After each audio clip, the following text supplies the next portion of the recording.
রাজনীতি সুন্দর হতো যদি কর্মীরা মিথ্যা প্রচার না করত, কর্মীরা ওই দলের ভিতরে অটল থাকতো, তাহলে রাজনীতি সুন্দর হতো। রাজনীতির পালাবদল হবে, এটাই স্বাভাবিক। একজনের কথার সাথে আরেকজনের কথা মিলবে না, এটাই স্বাভাবিক। যখনই মিলবে না পালাবদল হবে, একজনকে আরেকজন ঢিল ছড়াছড়ি করবে। কত চমৎকার রাজনীতির খেলা! এই দল পালিয়ে গেলে ওই দলের কর্মীরা এই দলে চলে আসবে। চমৎকার না? যদি চলে আসে তাহলে কি ওই দলের কর্মীদের যে আখলাক চরিত্র সেটা পরিবর্তন হয়ে যাবে? সেটা মুছে যাবে? কোনো দিনও না। আমরা সাধুরেই আমন্ত্রণ করে নেই, আমাদের বুকে টেনে নেই সেই দলের কর্মীগুলো। ওরা আগে চুরি করছে, বাটপারি করছে, রাহাজারি করছে, ছিনতাই করছে, এত কিছু করছে, তারপরও তাদেরকে আমরা বুকে টেনে নেই। ভাই, বুকে টেনে নেওয়ার আগে তাকে ইসলামের দাওয়াত দাও, তার ভুলের মাসুলগুলো তাকে দেখিয়ে দাও, তারপরে বুকে টেনে নিয়ে তারপরে দলে যোগদান করো। দ্বিতীয়বার যেন সে ভুল না করে। কিছু না বুঝিয়েই দলে আসলি, ফর্ম ফিল আপ করে তাকে দলে নিয়ে নাও, এটা কিন্তু দলের সম্মানহানির অবস্থা। কোনো এক সময় ওই লোক তোমার দলে বসেই চুরি করবে, বাটপারি করবে, রাহাজারি করবে, ছিনতাই করবে, তোমার দলের বদনাম হবে। এখন আসি, ইসলামিক দলগুলো অনেক রয়েছে।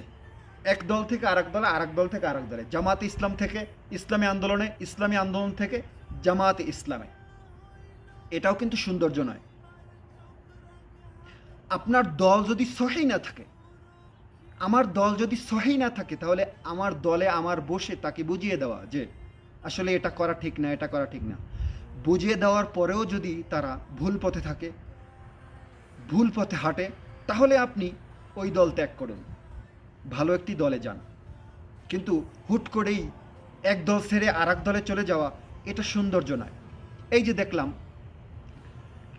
ইসলামিক দলে চলে আসলো, ইসলামী আন্দোলন বাংলাদেশের দলে চলে আসলো শতাধিক লোক। তারপরে ইসলামী আন্দোলন থেকে 10 জনের ঊর্ধ্বে জামাতে ইসলামে যোগ দিয়েছে। বাস্তব কি বাস্তব না সেটা জানি না, আমরা সারাক্ষণ এখন এগুলো দেখতেছি। আবার অনেক সময় নিজেরা নিউজ বানিয়ে পাবলিকের মাঝে ছড়িয়ে বেড়াচ্ছি। কি উপকার হচ্ছে ভাই? নিজের দলের কর্মীদের সাজিয়ে, অন্য দল সাজিয়ে, তারপর নিজের দলেই আবার যোগদান করা হচ্ছে যে অমুক দল থেকে আসছে। নিজের দলকে উপরে করছেন। এগুলো বাদ দিন, নিজের চরিত্রকে ঠিক করুন। সূরাতুল ফাতিহা শুদ্ধভাবে শিখুন। আমি তো তাকেই ভোট দিব যে যোগ্য প্রার্থী, হোক সে হাত পাখা, হোক সে দাড়িপাল্লা, হোক সে দানের শীষ। আমি তাকেই ভোট দিব যে যোগ্য প্রার্থী, যে চুরি করবে না, যে রাহাজারি করবে না, যে আমার রাস্তাঘাট করে দিবে, যে আমার মা বোনদের দিকে হাত তুলে তাকাবে না। এই সমস্ত মানুষকেই আমি ভোট দিয়ে জয়যুক্ত করব ইনশাআল্লাহ।